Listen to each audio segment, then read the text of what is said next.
So notice what God says on the face of the earth. So he selected them out of everybody that was alive, every nation. In God's eyes, friends, there's only 70 nations.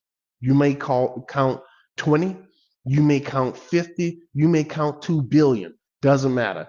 In the Bible, according to God, he only counts 70. The Lord did not set, I'm going to clear this because I want you to see this. Why did God choose the nation of Israel? The Lord did not set his love on you, nor choose you because you were more in number than any people. That is, you were not special. You wouldn't hear in dominating people like Babylon. You wouldn't like Egypt. There was nothing special. For you were the least of all people. Who said that? Kevin? No, I didn't say that. God said that about the Jews. They were the least of all people. So why did God choose them? Because he wanted to. He found nothing special in them. He found something special in the choice that he made. He chose them to be a special people. They weren't special until he chose them. But because the Lord loves you, because he would keep an oath which he swore to your father. See, everything is about God, nothing about the people. Let me show you another one. Watch this. What's my point? Is my point to denigrate the Jews? Of course not, man. I have nothing against the Jews. Love the Jewish people. My point is that God is only interested in in his own plan. The nation happens to be part of the plan. It could have been any nation, friends, any nation. But God determined it to be Israel. All right. So we're looking at Deuteronomy chapter 10. Let's see, where is it? And God says again why he chose. Right here. Okay. Look at this. I'm going to start up here. And now, Israel, what does the Lord your God require of you? Now, he's talking to Israel, folks. Please don't apply this to yourself or to your nation. That's nothing to do with you.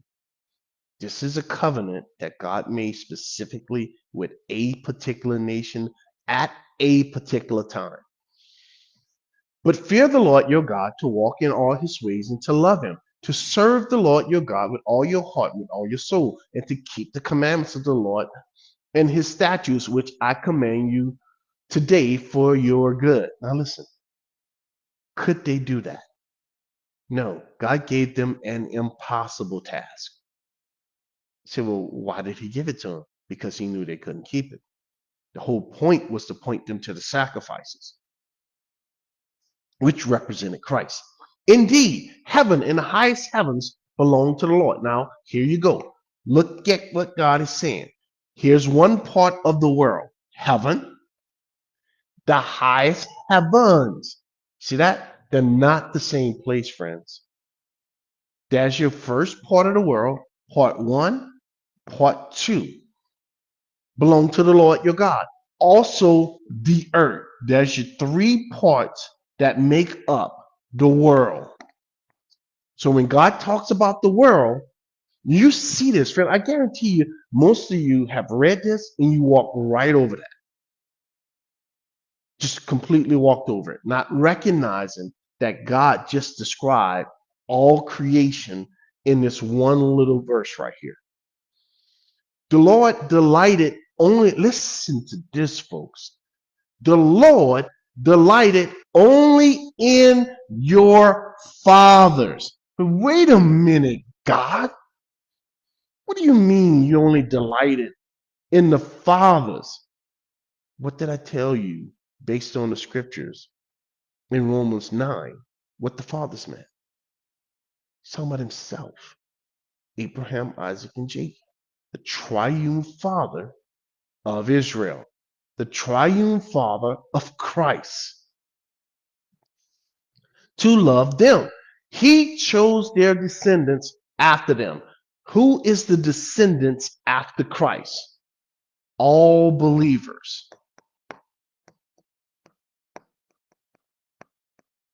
That's who the descendants are after Christ. So when you substitute Christ for Israel, according to the scriptures, then you can clearly see what's going on here. And how did God come about getting these descendants? God, chose. Who's going around doing the choosing? God did it, friends. God chose. Israel had nothing to do with this. You, if you're a believer, have nothing to do with you being saved. God makes the choice. You're going to see it clearly, even more clear, as we continue to journey down Romans 9. But watch this. So here you have the fathers representing God. Here you have the descendants representing all believers, all the believers.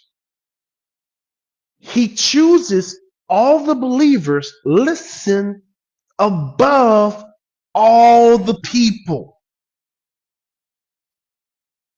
He chooses a nation above all the people. The nation represents Christ, Israel, that is.